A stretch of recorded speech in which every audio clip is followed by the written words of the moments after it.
Love, leadership, and coming out. Dear family, friends, and foes, forgive me, for it has been many years since my last letter. Today, October 11th, is National Coming Out Day, and I am here to say I am gay, Catholic, American, and Vietnamese, among many identities, and that it gets better. For the next 20 minutes, I want to share some of my story, and I hope you join me on this journey. This week, the internet was abuzz in a Twitter with Raven-Symoné, a child star on groundbreaking television, The Cosby Show, and later, a role model on the Disney Channel. Responding to Oprah's question about labels, she does not want to be labeled as gay, but as a human who loves other humans. She's not African American, but American. I applaud Raven. Like all living beings, she should tell her story, share her gifts, live her life as authentic and true as possible, for they are hers to express to the world. I thank God every day that I live in the same world where I can be gay and American and express both so openly, proudly, and this week especially, lovingly. For this week, the United States Supreme Court, lower courts, and the American justice system affirmed and allowed same-sex marriage to expand from 19 states and our nation's capital, D.C., to 27 states, and soon to 30 and 34 states. Over 50% of America must now provide over 1,138 federal benefits, rights, and privileges to married same-sex couples. We must still fight discrimination every day to make sure we get those rights from people who don't want us to have them. And while we still have a long ways to go, this week, it got a lot better. The first full week in October also ends Mental Illness Awareness Week. While being homosexual is no longer a mental disorder, as of 1973 by the American Psychiatric Association, by 1975 by the American Psychological Association, and 1990 by the World Health Organization. Mental illnesses affect the gay, lesbian, transgender, bisexual, and human communities. If you experience depression, anxiety, sexual addiction, issues with your body and self-worth, or if you need someone to talk to, please reach out to family, friends, or a network. We are here to help, to listen, and to be an advocate. The Pride Institute for Mental Illness, the Trevor Project for Suicide Prevention, LGBT centers, the Human Rights Commission, parents and friends of lesbians and gays, gay-straight alliances. Last week was Gay Days at Disneyland. This weekend is Pride in Orlando. We are across America and the world. You are not alone, and it does get better. When I was 19, I was very depressed and suicidal. Slowly, I changed my perspective, my situation, and my life. Being gay is not easy. Life isn't easy, but there is hope. This week is a testament to the hard work of the LGBT and ally communities, working for human rights, justice, and dignity. October is LGBT History Month.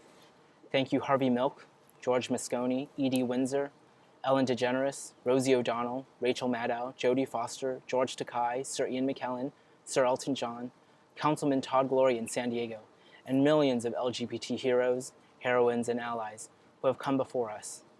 Tomorrow, October 12th, will be the 16th anniversary of Matthew Shepard's brutal beating and murder and his death for being gay.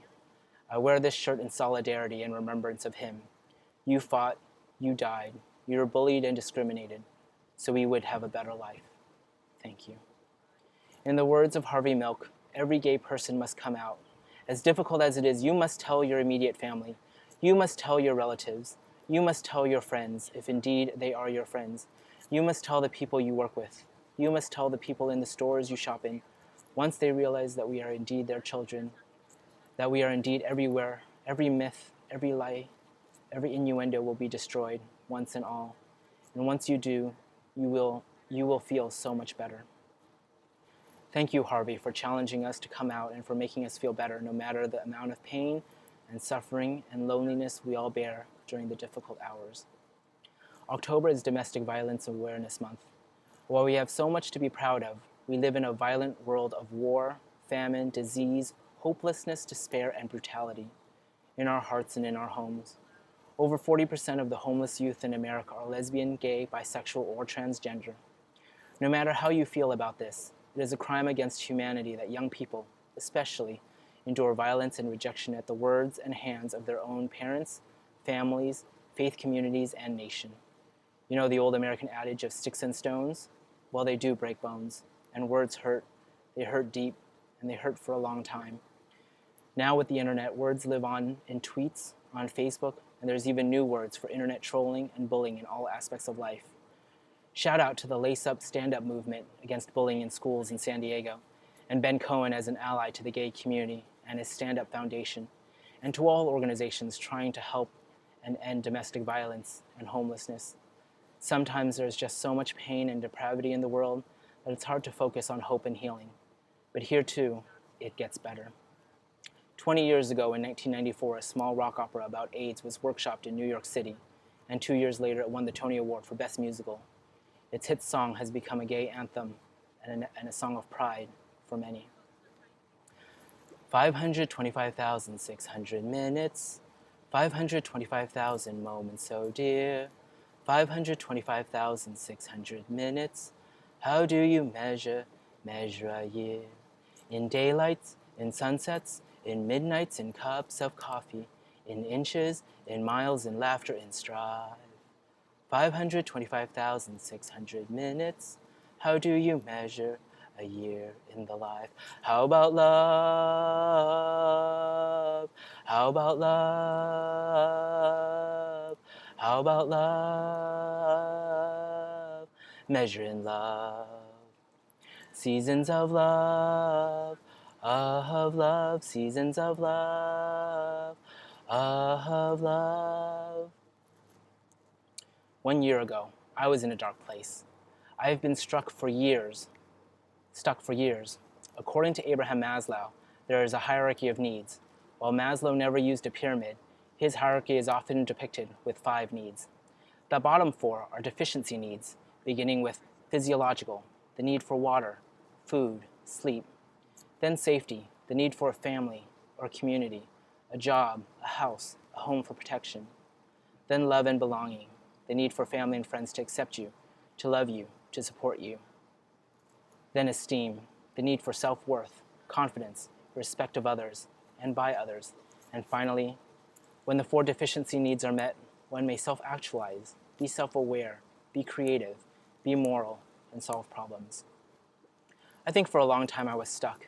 Maybe I'm still stuck, and finding my place in the world, feeling like I belong, seeking love and needing acceptance. So many people in the LGBT communities may be stuck, especially those without homes, without shelters, without family or friends. Life is hard. How can we be the best we can be? How can we solve problems, make a difference in the world when we are not able to solve ourselves, help ourselves, and not know our own self-worth?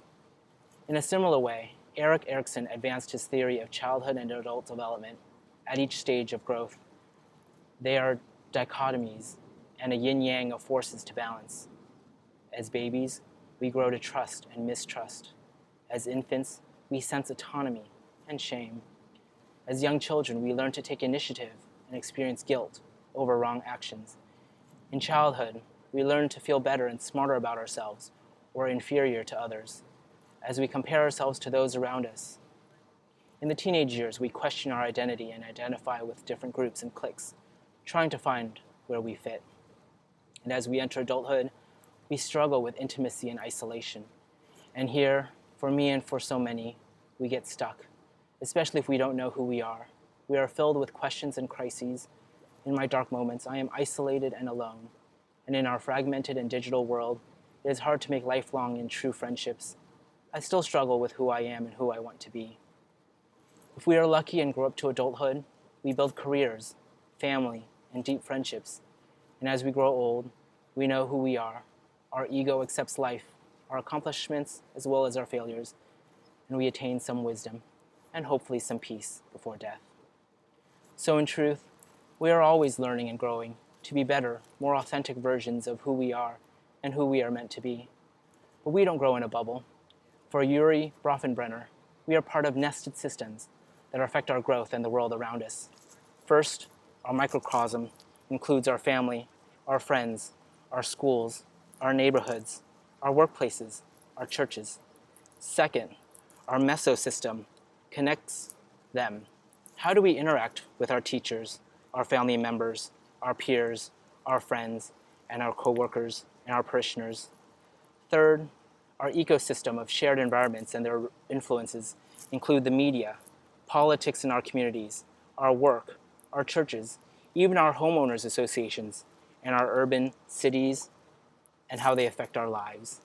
And finally, fourth, our macro systems. We are all affected by world politics, the national economy, our different cultures and values. A year ago, I was stuck in a dysfunctional job with management and leadership failures and departures. I shut down, interacting only when needed with colleagues, family, and friends. Coming out to my family has been a struggle, almost like don't ask, don't tell. My work politics was terrible. The city of San Diego lost a mayor to violations of sexual harassment. We are all living through the Great Recession.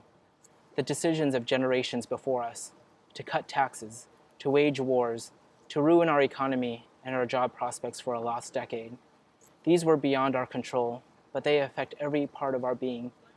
Even today, college and university tuition in America continues to skyrocket, saddling students with decades of future debt, while our counterparts in Europe, a strong ally like Germany, are now afforded entirely free higher education and access to health care for all. Truly, my fellow Americans, for all the progress we've made, we are all stuck. We need to dig ourselves out of this hole. But like Raven-Symoné, I also celebrate being American. Today is Eleanor Roosevelt's birthday, one of our greatest first ladies who exemplified leadership, service, charity, and compassion.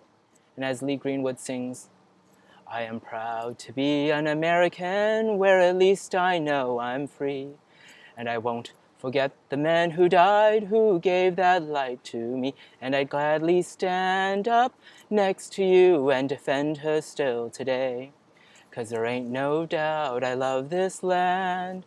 God bless the USA.